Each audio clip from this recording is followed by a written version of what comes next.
Hi Cancer, welcome to Higher Source Tarot for your November 2021 Is It in the Cards Love Tarot reading. This is a love reading for all Cancer, Sun, Moon, Rising, and Venus. Thank you to all of you for your support of the channel. I never would have dreamed I'd be doing this, but I love it. I absolutely love it, and I send you love and positive energy in return. And if you are new here, welcome to you. I post new readings every Friday, then again on Monday. So if a reading doesn't resonate, come back in a couple of days. You can watch a new reading.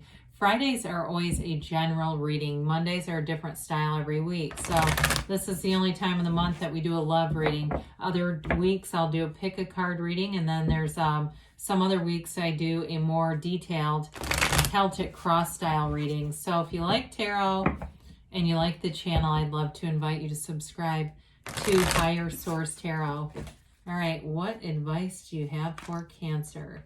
Sun, Moon, Rising, and Venus. What does Cancer need to know for the best and highest good of all concerned with Cancer and love? Cancer need to know about love, please. Okay, so we'll draw 3 cards to represent your energy, 3 cards for the person you're attracting, 3 cards on the advice. And we'll have an oracle card reading and a special message from Louise Hay. You've got the Wheel of Fortune, the Page of Pentacles, the Ace of Pentacles. They have the 3 of Swords, the 7 of Pentacles, and the 6 of Cups. Let's see if we can move those over a little bit. You've got here in the advice the 2 of Wands, the Page of Wands, and the Ace of Swords. Well, you've got an interesting reading here. A lot of earth energy, Taurus, Virgo, Cap. You do have somebody, it looks like for some you might have reconciliation here. There's definitely a card of longing. This person is longing. It may just be, if it's not a reconciliation, it could be somebody that's related to your past, or somebody who is, they've got a little bit of heartache going on, to be honest. So with you, I feel like you've got great stability here with both the Page of Pentacles, the Ace of Pentacles, and the Wheel of Fortune is an interesting card because it moves things forward, but not in an unstable way. As you see that Sphinx perched on top of the wheel spins and spins, but that Sphinx does not move with it, okay? So it really is an energy of bringing in momentum, but it's not disorganized. It's like a very organized shift. And of course, the Wheel of Fortune is moving in your favor. It's a series of events, and I feel like especially as you look at the way those pentacles are being presented, the universe is going to present you with somebody, if they haven't already, or a door opens here. It's something that comes in that's an opportunity or an encounter. It may be a chance encounter, or again, it may be somebody from the past who comes back around. But with the Page of Pentacles, he's a bit more mature for a page, but pages really are about development. They're also about optimism. And so with this card, it's really that feeling that openness of a long-term future, feeling that openness of what could be, not having those layers of negativity that come in where we start to second guess and question, because that's when we really struggle to manifest. This is being free. It's releasing resistance. You know, he's got a great innocence and curiosity, and it's new energy that brings in too an energy of enthusiasm about the potential. And so with the Ace of Pentacles, aces are all about initiation and beginnings. And so with this one, even though the pentacles tend to be about material things, it also can be about manifesting. So it's bringing in somebody, either somebody new or somebody that you've had a relationship with who wants a second chance. I feel like they will go to great lengths for those of you that it's reconciliation to prove themselves. But with this Ace of Pentacles, I do feel like you would definitely give it a fair shot. And it's looking for a long-term, stable relationship. But again, it is a new chapter here. So in their energy, I mentioned before, that 3 of Swords, they've definitely had heartache. And if they left, I feel like they live with a lot of regret over it, and things haven't gotten any better. I don't think that they would return just because their life hasn't expanded. I just think it's more of that proof that they made a mistake. Others of you, though, if it's a new person, I still feel like they've learned from their mistakes in the past. They're not here to recreate an old pattern. Some of them may even have been studying their own archetypes to figure out, what in the world am I creating in these relationships. The Seven of Pentacles I actually like here because sevens are all about safety and alignment. It's successful conclusion. So it can be a card of waiting though. So I feel like they've made the investment. They've worked on themselves. They know who they are now. It's different from that Three of Swords. I feel like they've learned from that.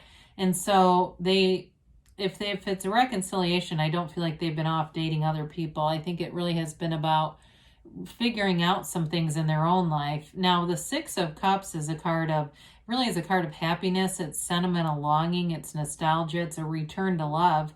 So if it's not a reconciliation, because it definitely can be, it may in a more general sense be that card of the return to love. And it's an energy too where I feel like they would really dote on someone that they're in a relationship with. They want a reciprocal relationship. And maybe in the past, they were too busy in some way. I get that. Like they were busy with building a career or doing other things, and they took relationships and love for granted. And I feel like some shift has happened in their life, whatever that Three of Swords was. It shifted their awareness so they understand and really have an attraction for that meaningful, deeper love and in meaningful relationships. So we've got the card of the visionary down here with the Two of Wands. The Page of Wands brings in an open mind, and that Ace of Swords is the clarity in the communication that you need to get this off the ground. So with the Wands, those are all about action energy. The Two of Wands too, if it's a relationship that's just kind of beginning, because you do have some developing energies here. He holds the world in his hand, but he wants a bigger world, right? So it's an energy of wanting to invest, wanting to have things grow, and seeing a future together, looking out into that open vista and imagining what life could be like. So it's somebody here, it's a visualizing energy that you've been visualizing, and you know who you are, you know what you want, and so do they. So with the Page of Wands, pages are all about optimism, enthusiasm, there are new energies coming in. He's a cheerleader, he's an uplifter. So when we talked about that Six of Cups, there, and even the Page of Pentacles, there's like a lot of supportive energy here. There's no competition. This is not about, the kind of relationship where it's the bigger sins or they're constantly competing with one another. These are uplifters. Now, the Ace of Swords, you've got two aces here. So I do feel like it's either a new beginning. It feels like it's not necessarily a relationship that has just been around for a long time. So with that Ace of Swords, it is kind of a turning point though. I feel like it's that clarity of knowing what you want and being able to communicate it in a way where both of you too are open to it. Because we always talk about this, when one person can't communicate their feelings because they're afraid the other person will leave. That's not a relationship. That's not somebody who's ready. This is about being able to take things to the next level, to commit to, because the Ace of Swords, it's like achieving long-term goals. So if your goal is to be in a marriage or into a partnership that lasts, here it is. But it is one that has fun, that has that enthusiasm, that energy and spark of doing new things together too, being curious, being part of the world. So it's definitely not a relationship that's stagnant or boring or anything like that. So let's see here what the angels have to say for you, Cancer. Is it in the cards? I would say yes. We look at all the cards, so not just the advice. And the advice, it really is about expanding and that great communication, that commitment too, being willing to make a commitment. Excuse me.